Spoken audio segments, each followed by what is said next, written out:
Welcome. Good fun. I'm here to talk about education, technology, and some weird stuff in the future.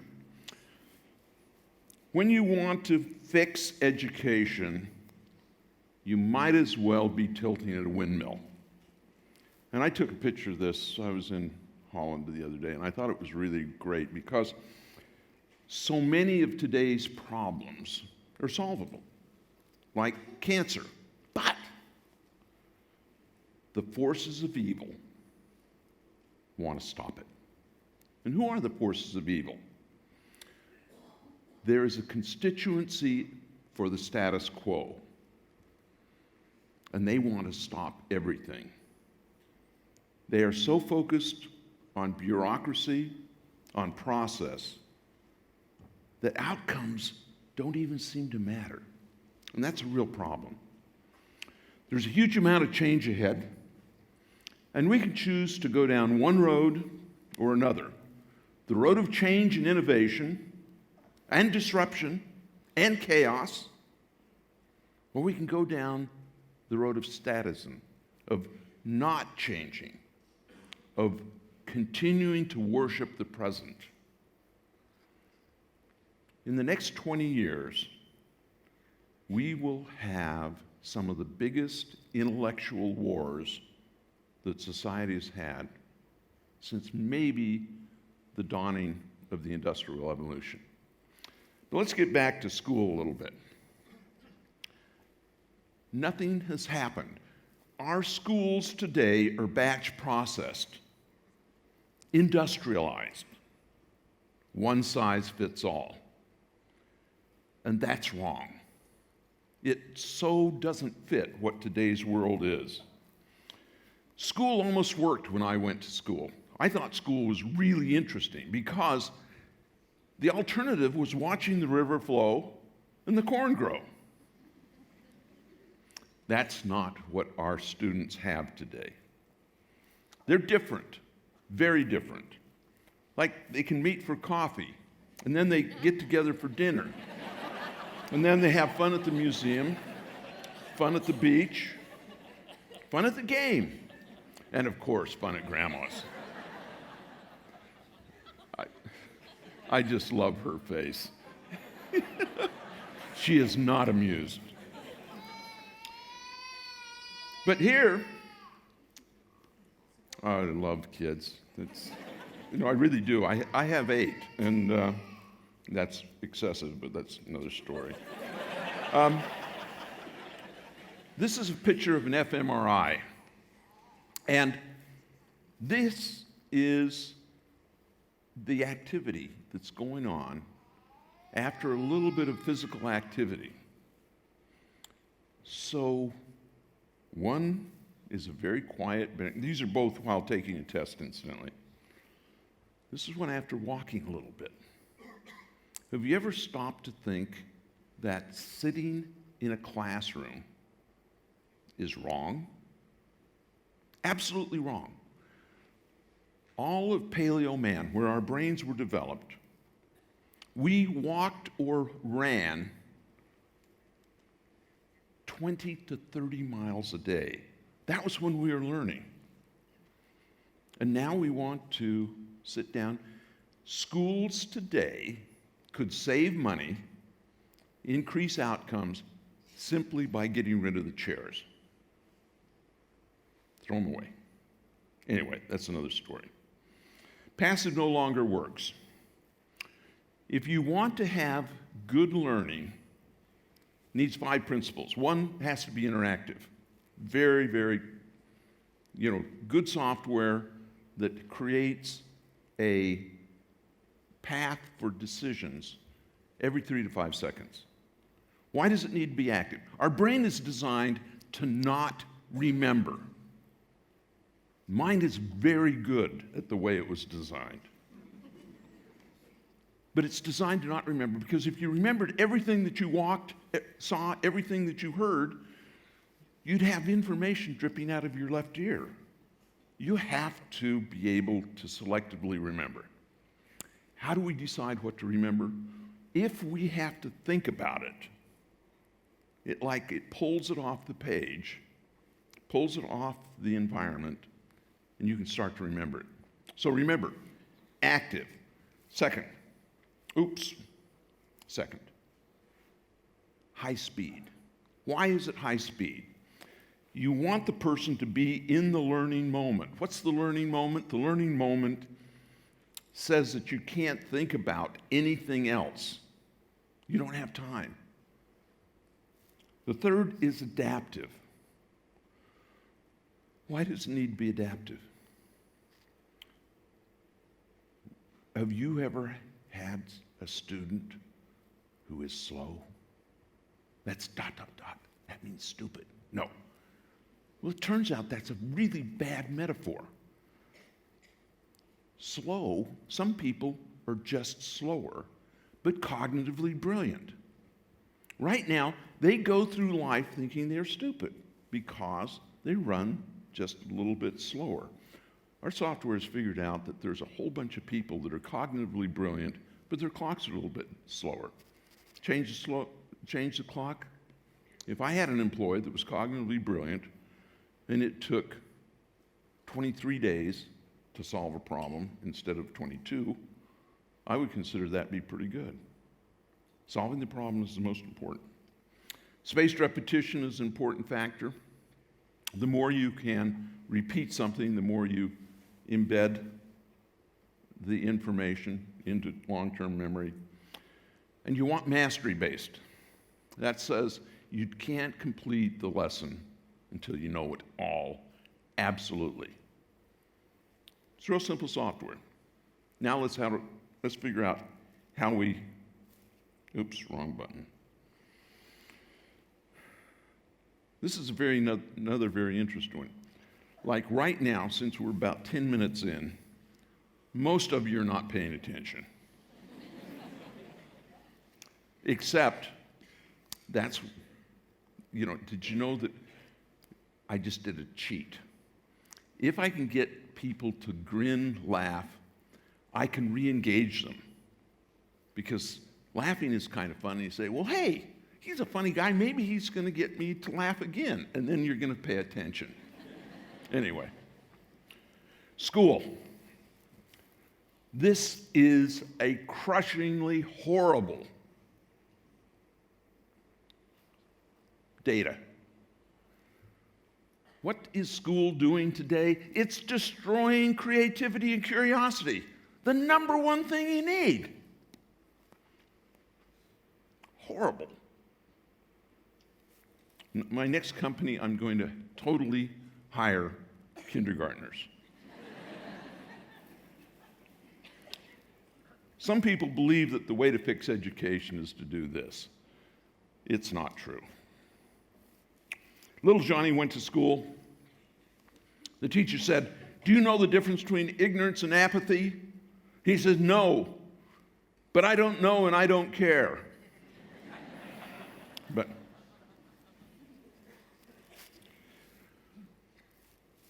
there's a big lie going on right now.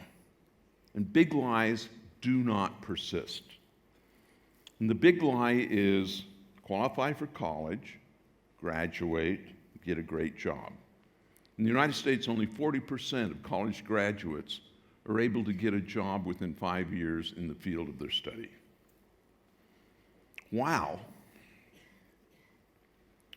They've taken on $50,000 to $250,000 of student debt.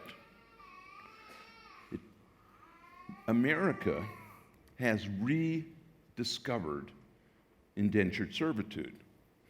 You as Australians, you know something about that. Having to pay back a tremendous amount of student debt at the time that you're wanting to form a family, buy a house for the first time, I think is unconscionable. Today, the value of a college education as opposed to its cost is negative. There are only several classes of jobs where it makes any sense at all. And we need to reform education camp. And one of the big reasons is that there's a big shift in hiring. In Silicon Valley, you're not even asked if you have a college degree or any other kind of credential, because software today and the hiring processes can determine your merit. Why rely on credentials to be a cipher for merit? And so without that, you further depreciate the value of college. I told you I had 8 kids. I still have 8 kids. And I have 3 girls and 5 boys. All of my girls graduated from college. None of my boys. They all have been entrepreneurs, and all of them are making, 3 of them are making more money with a better job, owning their own business, than my daughters who went through college. Is it an equal pay, equal work thing? No. When you own a company, it tends to be a better deal. And all my boys have tended to be entrepreneurs and wanted to own their own company, and my girls. And so, I don't know, there you have something. The next 10 years, half of all the jobs will shrink. And one of the problems is that we are going to be faced with a future that has to be fixed. And so, rather than just pissing and moaning about the state of education, let me tell you how I would fix it. That's a much harder thing than being a naysayer. First of all, we're doing the wrong things the wrong way in school.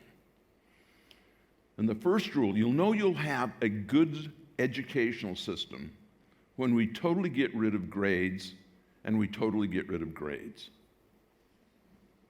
You say, what do you mean, totally get rid of grades? Well, why do you want to count the maturity of a child based on trips around the sun? Batch processing implies grades. We've got to get rid of batch processing. Think of this pool of education, and you randomly throw kids into it. Splash. And then, from then on, they absolutely move at their own speed in their own direction. No grades. Everything is based on mastery. A, B, C, D does not have any relevance. You either master a part or you don't. An awful lot of the failure of mathematics education is that kids are promoted into the next grade without fully understanding the nature of that mathematics class before. And it slowly accumulates until the child cannot learn any more mathematics without a tremendous amount of remediation. So, what's the morning session? You start out at 8 o'clock, and you exercise for half an hour, and you have to aggressively exercise. You have to exercise for at least 20 minutes at 80% of your capacity. And incidentally, you should do this anyway. Everybody should exercise aggressively when they first get up in the morning. What it does is it releases a thing called BDNF, brain-derived neurotrophic factor, which is a precursor protein to brain growth. So everything you learn after that exercise, is much more effective and much more permanent. You then have breakfast, right balance of protein and carbs, and then you have intense computer solving for about 15 minutes. Turns out that if you do it right, the computer training is so intense that you really can't do it all the time. And so you want to break up in a day, have about 4 sessions separated. Then you want to have project-based problem solving, i.e. projects. You want to do a YouTube video. You want to do, a construct. You want to build a robot. You want to build an item for a 3D printer. Active, active, active. And this is where the teachers come in. We have to call them docents or mentors. Because, remember, no passive. So teachers aren't in front of the classroom anymore. Snack and free time.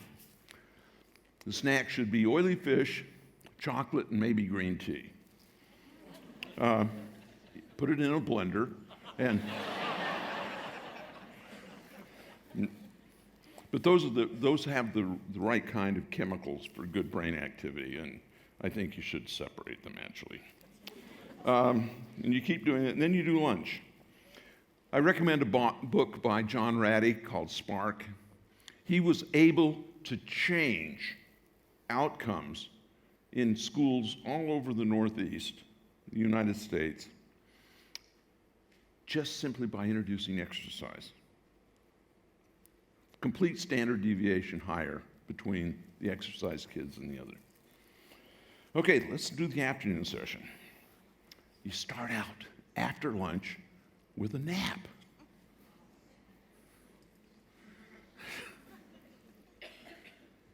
NASA has done massive amounts of work, and a nap, just 20 minutes, not more than, after lunch increases your effectiveness all afternoon by 20 to 35%. I've been doing it, and it's absolutely true. You get more done. It's particularly better if you don't have a couple of martinis at lunch. But that's just another part. I had to test that. Anyway, again, personal time, small group discussion, intense computer problem solving, school day ends. Notice it ends at 1700. 5 o'clock for us Americans who are still on the stupid English system. But anyway, why so late? And then there's zero homework. You don't need it anymore. And the intense computer training can allow 100% of the traditional Common Core curriculum. And so all the other stuff is about creativity, having fun, making it happen. Oh, incidentally, this is how Google lets you have a nap. This is how China lets you have a nap.